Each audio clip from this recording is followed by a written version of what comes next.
have no option, but you have to do it. You have no option, but you have to do it. So let's begin our discussion with continuity of a function. Okay.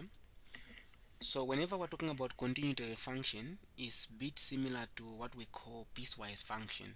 So in semester 1 we were talking about piecewise function, and it is something that was not complicated, but I believe even this one is not going to be complicated. Okay. Yeah, even this one is not going to be complicated. So the first thing that we have to know first is to sketch piecewise function. Then again we need to know at which point is it going to be continuous. Okay, so I'll start with this.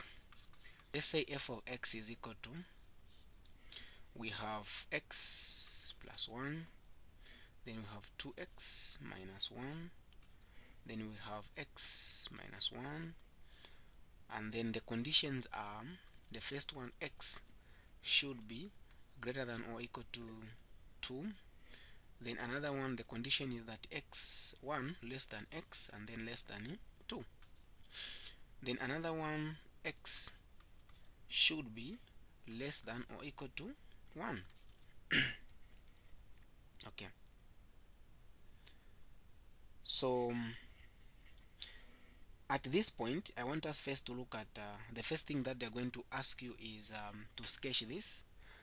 I believe we know how to sketch. Am I supposed to teach you how to sketch, or I just go direct to know whether the function is continuous at a certain point? We sketch. But I can't see your screen. You can't see my screen.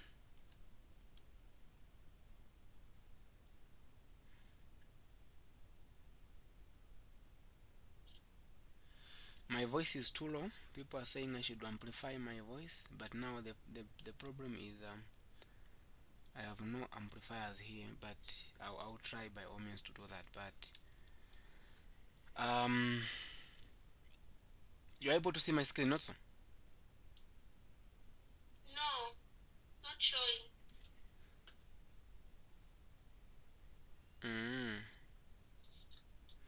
Is she the only one who can't see my screen, or is everyone who can't see my screen? I can. So you can you so madam, what you can do is you can just leave the meeting and then join again. So the issue is when sketching this, what I want you to understand is that one of the simplest graph is piecewise graph, because here we have these things which have been given and we've been told that x should be greater than or equal to 2. So then I'll do this should be x, this should be y. So then I'll choose even just 2 or 3 is fine. So when x is 2, when x is 3, and when x is 4, because the conditions are x should be greater than or equal to 2. So the values of x that I should plug in should start from 2 going to positive infinity. Now I have got x plus 1. When I put 2 where there's x, 2 plus 1, that is 3, meaning y is 3. If I put 3, that will be 4. If I put 4, that will be 5. Who is still behind on how to find these points? No one is behind. I know that. Now, when you have been given anything like this, what it means there is 1 less than x less than 2. It means that x is greater than 1, but should be less than, x should be less than 2. In short, the numbers, you have been told where to start and where to end. So in this case, we are starting on 1 and we are ending on 2. So we have 1, 2. So when x is 1, this is the function we are dealing with. So 2, when x is 1 minus 1, that gives me 1.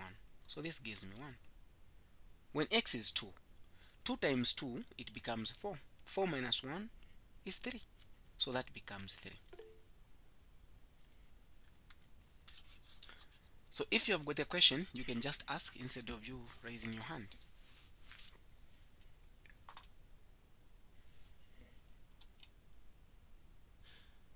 Okay, so then the last one, x should be less than or equal to 1. So starting from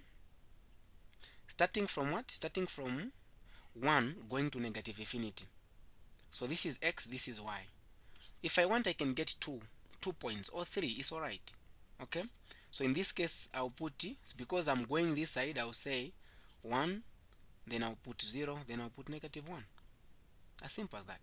So when x is negative 1, this becomes negative 2. I'm just plugging in where there is x, I put negative 1 minus 1, this becomes negative 2. If I put 0, this becomes negative 1. If I put 1, this becomes 0. Once I do this, then I'm done with the graph. It's just a matter of me now putting this in this thing. This is one of the simplest sketching in math. So x is 2. Now the highest point of x, I can clearly see that I've got 2, 3, 4, but again I've got negative 1. Negative side, I only have negative 1. Then 0, then 1, 2, 3, 4. So 1, 2, 3, 4. As simple as that. Then in y direction, I have got the negative side, I've got negative 1 and also negative 2. Positive y direction, I'm going to start from 1 all the way to 5. So I'll start from here, 1, 2, 3, 4, 5. So 1, 2, 3, 4, 5. When I do this, I can start with any. Let's start with the first one, which we had here. So 2, 3. Now we need to look at this. X is greater than or equal to, meaning that 2 is included. So 2, 3, 3 is here, 2 is there. Meaning at that point, it is included. I need to put a dotted line. So when it is included, we put a crossed one. When it's not included, for example, it's just less than or just greater than, we use an open circle. So 3, 4, 3 is here, 4 is there. It's that point. Just put a dot. Then 4, 5 is here, it goes that side. I can clearly say that starting from this point, it is going that side.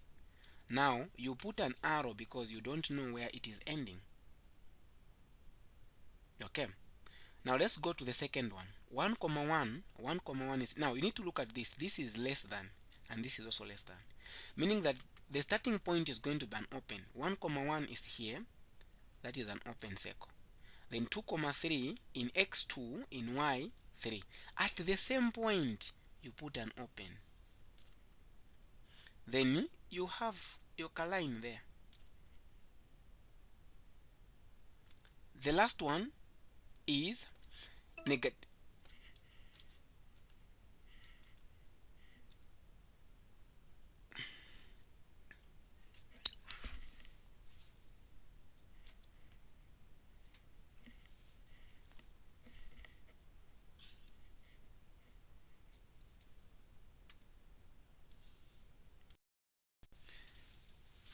Meaning at this point it is included.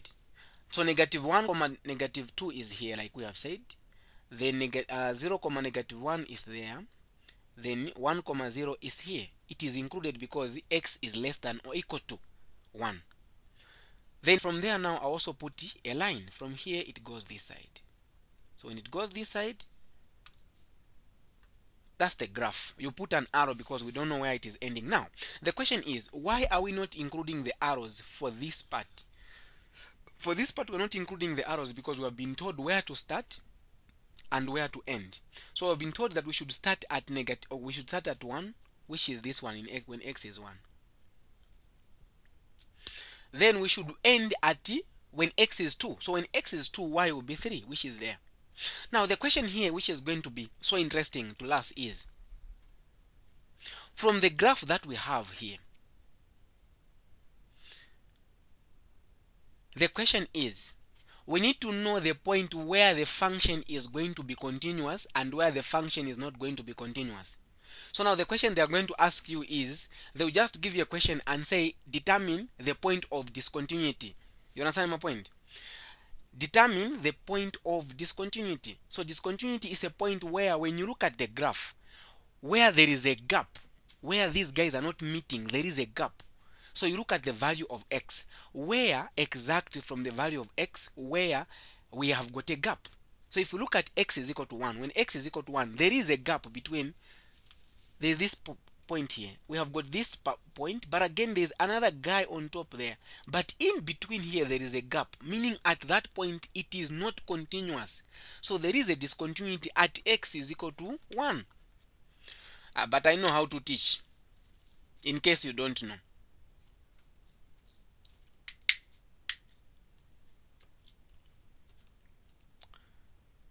Does that make sense? Does that make sense? So there is now another question that they're going to ask you. Another question that they're going to ask you is the function continuous maybe at x is equal to 2? Let's see. So here I'm covering all the concept. One, sketching, then they're going to ask you, they'll just give you a question and ask you to say, determine the point where the function is going to be discontinuous. Now you look at the graph. In this case, at x is equal to 1, the function is not going to be continuous. We can clearly see that there is a guy on top here and down here, but there is a gap in between. Then at that point, the function is not continuous. Now, another question they are going to ask you is the function continuous at x is equal to 2? Using the same concept. Now, allow me to get rid of this sketching, because we have covered now two things. Then I bring another concept. I bring in another concept of knowing how you can determine whether the function is continuous at a certain point or not. So now the question is the function continuous at x is equal to 2? Let's see. For a function to be continuous at a certain point, number one, f of a should be defined. Should be defined. You know what it means when I say defined? Even if you don't know, but that's okay, you know today. Then limit, that's the first point. Then the second point is limit as x goes to a of f of x should exist. What do I mean? Whenever we're talking about limit existing, we are simply talking about limit as x goes to a from the left side of f of x should be equal to limit as x goes to a from the right side of f of x. The third one, if this is achieved, then we're going to say that f of a is basically equal to limit as x goes to a of f of x. Therefore, the function is continuous. Should I apply the brakes?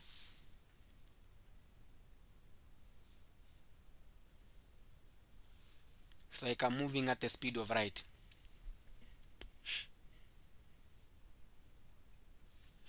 Guys, you are just reacting. I don't know.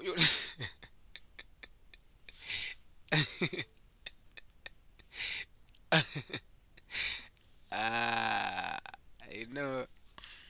You're just reacting. Others are okay, cool. So okay. So let's talk now about this. Now let us see if at all this function is continuous at x is equal to 1. Now, what do we mean? What do we mean? Now we'll start with, we're talking about is the function continuous at x is equal to 2. Now f of a, in short, we're talking about f of 2. When x is exactly 2, look at the functions, guys. We have got 1, 2, 3. When x is exactly 2, which function include 2? Come on, guys. Which function include 2? F of 2, meaning that we're talking about, we want a function that includes 2. Which one is that? The first one. So the first one is x plus 1. So now we're talking about x plus 1. Now plug in 2 plus 1. The answer is 3. Leave it there. It is defined. Come on, guys. Now, it's so interesting. If at all we have got four people who are behind, then that's okay. Because even if when you're attending classes, you will discover that not everyone is going to understand. Not so. But our goal is to make at least a large number of you to understand, then few number of you not to understand. That's still okay. Because not everyone can understand. This is unza bane. So, Joshua, Joshua Daka, you can kindly mute your mic. Mr. Joshua, you can mute your mic. Thank you, thank you. So, the idea here is simple. We still have people who are still behind on how to find when we're talking about f of 2. But that's okay. Do we have anyone who doesn't know why, or who doesn't understand why we are getting x plus 1? At least if there are 3, then we are okay. Okay. But again, it's not possible. You guys are 98 here. Not everyone can understand. You get my point. At least 2 or 3 should be confused, which is normal. So Emmanuel, you are confused, right? Emmanuel doesn't want to talk, but that's okay. Now let us look at the second one. Now the second one is limit as x goes to 2 from the left side. Now when we're talking about from the left side, we're talking about which function. Come on, guys. Which function is telling me, or it is telling me that x is less than 2? Hello? Which function is telling me that x is less than 2? The third. The second function, the third function. So now look at this. When we're talking about, remember last time, this is where now I want you to understand. Last time, when we're saying limit as x goes to 2 from the left side, we are getting a number that is closer to 2 but not necessarily 2. So if you tell me that the third one is the one I'm supposed to get, 1 is not closer to 2. So when I tell you that less than, this is telling me that x is less than 2. Meaning that less than, it means that it is maybe 1.999999, which is approximate 2. But we're coming from the left side. You get my point? So therefore I'm going to get the second one. So the second one is 2x minus 1. So plug in the value 2 minus 1. And then that becomes 4. 4 minus 1 is 3. I'm done. I'll get again limit as x goes to 2 from the right side. I'll go back to my function. Which function can I get from the left side? Or from the right side, sorry. The first one, right? The first one is x plus 1. So I plug in the value 2 plus 1, that becomes 3. Now remember, if we look at our graph was like this. Where there was 2, we had inside here, it was like this, then it was going like that. So at x, there was nothing in between, but it was just starting from there, then it was going there. So that's why now, even if you don't understand from the graph, but you understand from the principle that I've given you. Now from here, I can clearly see that the limit exists.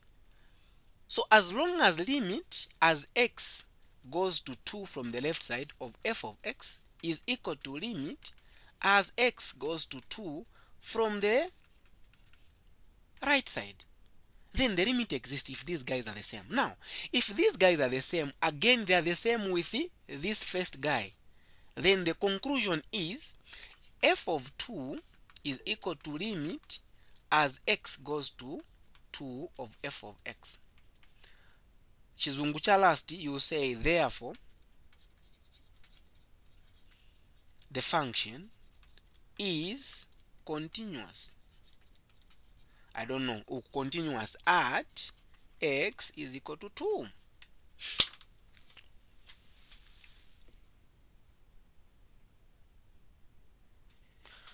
So the function is continuous at x is equal to 2, unless you have got questions. Let me run you through what we call the first principle. Sir, before you proceed, Yes. I want to ask a question. Is it okay that you can determine the continuous or discontinuous of a limit just from the graph without showing the solving? Yes. It's not, or it is. Yes, it is. This is what I was telling you to say. The graph that we had there, I can tell clearly, I can tell that the function is going to be continuous at x is equal to 2. But Alright, thank you very much. I thought maybe they can also require the solving. okay, so now here is the thing. Here is the thing. So the way they ask questions, I want you to understand one thing. Okay? The way they ask questions, I want you to understand one thing. The question is going to come like this. They give you a question like this one, then they ask you to say determine if at all there is any discontinuity of the function. They have not mentioned anything about maybe is the function continuous at x is equal to 2. You get my point, right? Determine if at all there is any discontinuity of the function. In that case, we use a graph. When you use the graph, you'll be able to tell that it is not continuous. There is a discontinuity at that point. You are going, like for example, this question we have concluded that there is discontinuity at x is equal to 1. In most cases, if you look at this, we are focusing on what the condition that we have been given. So in this case, at 2 is continuous, but at 1 is not continuous. Even when you follow his principle, you use 1, it's not going to be continuous. Definitely. It's not. Did you get my point? Huh? So, Vasa, if the question just comes to say, is the function continuous at x is equal to 2? It requires you to solve. Use this principle. But yes. Now let me learn you through first principle. If at all we are good to go there. Oh, sir, before you proceed, so like when they give x is equal to, like the way you have done there at x is equal to 2. So it's mean you need to follow the function where it's include 2 is included, right? So we have got three conditions, right? So the first condition, we want to find f of a. So in this case, it's the same as f of 2. So where 2 is included, that's the first condition. So that number you're going to be given, then you are looking for the function that includes that number. That's the first condition. The second condition, you're looking at limit as x approaches that number from the left side. Now you look at which function is telling me that this 2 now from the left side, it is approaching 2 but not exactly 2 but closer to 2. So we have seen that the second one is telling us that x is less than 2, meaning that it is closer to 2. That's why we have gotten this one. Then again from the right side, because the first one is telling us that x is greater than or equal to 2, because we're starting from 2 going to the other side, even if I start from there coming closer to 2, the number will still fall within the same function. So that's why we have gotten the first one.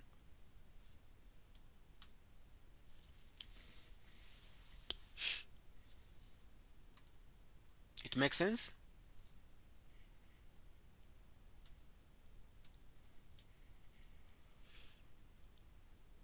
Yes, it makes sense. Yes, it makes sense. Let's talk about the first principle. The first principle is one of the things that you can't run away from it, whether you like it or not. In an exam, it should be there. That's the principle, because it's the first principle. So now, f prime of x is the same as dy over dy. Dy over dx is the same as y prime. If you find f prime, we are talking about the same thing as dy over dx. We are talking about the same thing as y prime. So don't be confused. So in this case, I'll be using f prime of x. Simple as that. So then I should tell you that just putting this formula is a mark. Just writing this formula is a mark. So unga black kuma last week, but just writing this, you have gotten something. Kairi makondo black ama guys. Still writing, then utabache from nowhere. Ka 1100 quiz 4. Bob Braka kuipa. So now what happens here, guys, is this, it's just very simple thing. I'll give an example of simple thing like f of x is equal to maybe 1 over x. You should know that if I want to differentiate this using the normal differentiation, me personally, what I do is I'm going to differentiate this before using the first principle, so that as I'm solving, I should be able to know that the answer that I'm going to solve is this. So I know that when there is 1 on top, this can be written as x to the power negative 1. Now, differentiating the normal way, you guys were claiming that you had ADMA, you know differentiation, and syllabus D, you also know differentiation. Then you'll be able to understand that you drop the power, which is negative 1. You keep this, the power reduces by 1. So negative 1 minus 1, negative 2. If I shift negative 1 on top, that tells me to say the negative here will come to an end. So this will be the answer I'm supposed to find using the first principle. Now, using the first principle, we should go ahead and find this answer. You know how to differentiate using the basic rule of differentiation, right? Grade 12, guys. Okay. Now, using this, now let's go ahead and use first principle to differentiate it. You realize that this is going to be so up we are supposed to put limit up. No one was there to correct me. I'm supposed to put limit as h goes to 0. So we say f prime of x is equal to limit as h goes to 0, like that. So then you keep on bringing limit until you plug in the value of h. What does it mean? It means that the first function where there is x, you have to replace with x plus h. So it is 1 over x plus h minus the original function, which is 1 over x, like that. Then you divide that by h. When you look at this, if you want, there are two ways. There are two ways, Manda, on how we can simplify this. It's either I go back and look at the common denominator, or in other ways, what I can do is I can just multiply this guy. Okay, what I mean is this: 1 over x plus h minus 1 over x, then I divide this. The common denominator is x plus h, then I have got x. So that's why I'm telling you to say I can simplify. So this one here, it will cancel out and I'll remain with x minus this guy, x will cancel out and I'll remain with x plus h. Now you have to put in brackets because this negative is going to affect everything inside the brackets. You get my point, right? This tells me that limit as h goes to 0 of, now I have simplified this, what I have here, but because there is h here, what it means there, guys, is we have now x minus, open bracket, I can open the bracket there if I want it to be x, then minus h, then I divide that by what? I divide that. Now down here I've got h. Now this h is going to be multiplied by this guy. So what I have now is x, hx, then open bracket x plus h, like that. Who is behind? Because this is on the denominator and this is also on the denominator, so they will be together. Okay. limit as h goes to 0, x minus x, that gives me 0, then I have got negative that. So I have got h, then x plus h, like that. So what happens now here is this h and that h will go, and then I will remain with limit as h. You keep on bringing limit until, so on top I've got negative 1, then here I've got x, then x plus h. Now at this point I can plug in the values. So negative 1, then x, open brackets, x plus 0. That gives me negative 1 over x times x is x squared. You can clearly see that this answer is the one I was looking for.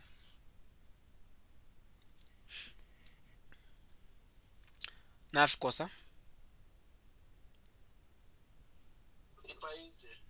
paiza. Mr. Joshua Daka.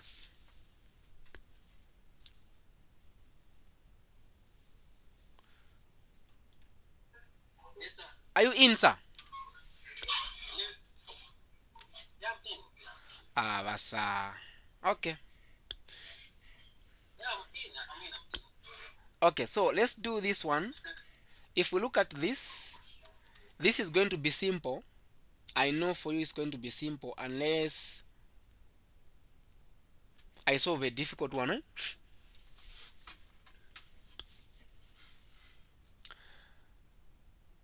So limit as h goes to 0 of this guy minus f of x, I divide it by h, limit as h goes to 0. So because if I want, this is the same as x to the power half, drop the power reduces by 1, so 1 minus half is negative half. That tells me that it is 1 over 2 the root of x. So this is the answer I'm supposed to find. You know, it's so funny that what I'm doing here you don't know, but it's fine. I'm supposed to find this answer. So f of x, now where there is x I'll put in x plus h, then I square root it, then minus the original, this guy, I divide this by h.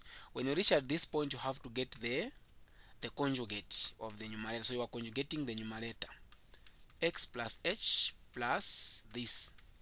Now again down here it will be x plus h, then plus this. What I want to tell you is, remember I've been telling you to say whenever you are multiplying anything by its conjugate, it's the same thing as just squaring the part having negative. This part which has got negative, I can square it, then that will be the answer instead of me wasting time. So that becomes limit as h goes to 0. This one meaning that ka 2 na ka square root has gone, I have got this, then the 2 and the square root will also go. Here I've got x, then I divide the h times everything here, this becomes h, then it will become like this, x plus h plus the root of x. I believe no one is behind, but if at all we have got less than 5 people who are behind, then we are okay.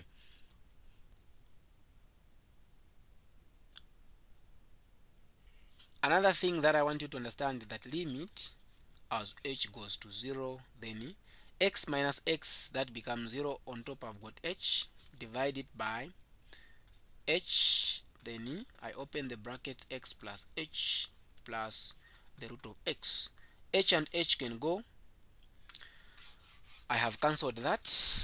If h and h can go, then I can clearly see that what I'm going to have is limit as h goes to 0.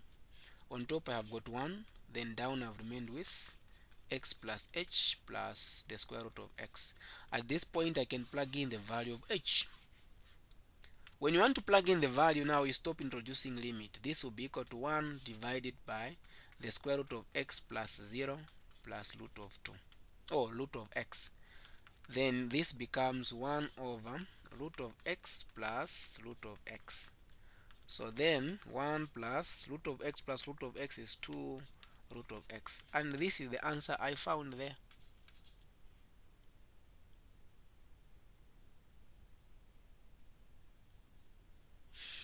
Let's see how tomorrow is going to be. We talk about quotient rule, chain rule, and also we go further and look at tutorial sheet 8 for 1100 and also tutorial sheet 8 for 1120. Okay, so for today we end there unless you have got questions. But what I was trying to say is the tutorial sheet for 1100 and 1120, which is tutorial sheet 8 for further calculus. Then for integration, I'm about to finish. I think the solutions will be ready by the end of next week. But for these other ones, I think by the end of tomorrow or after tomorrow, they will be available on website as well as YouTube. So you'll be able to access them, especially these remaining questions.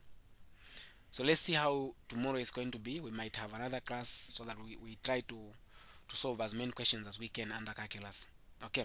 So for 1120, let's put our best, because probability and statistics is not complicated, but you just need to be there.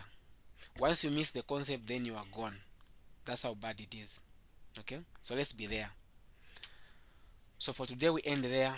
Let's meet tomorrow or after tomorrow. Thank you.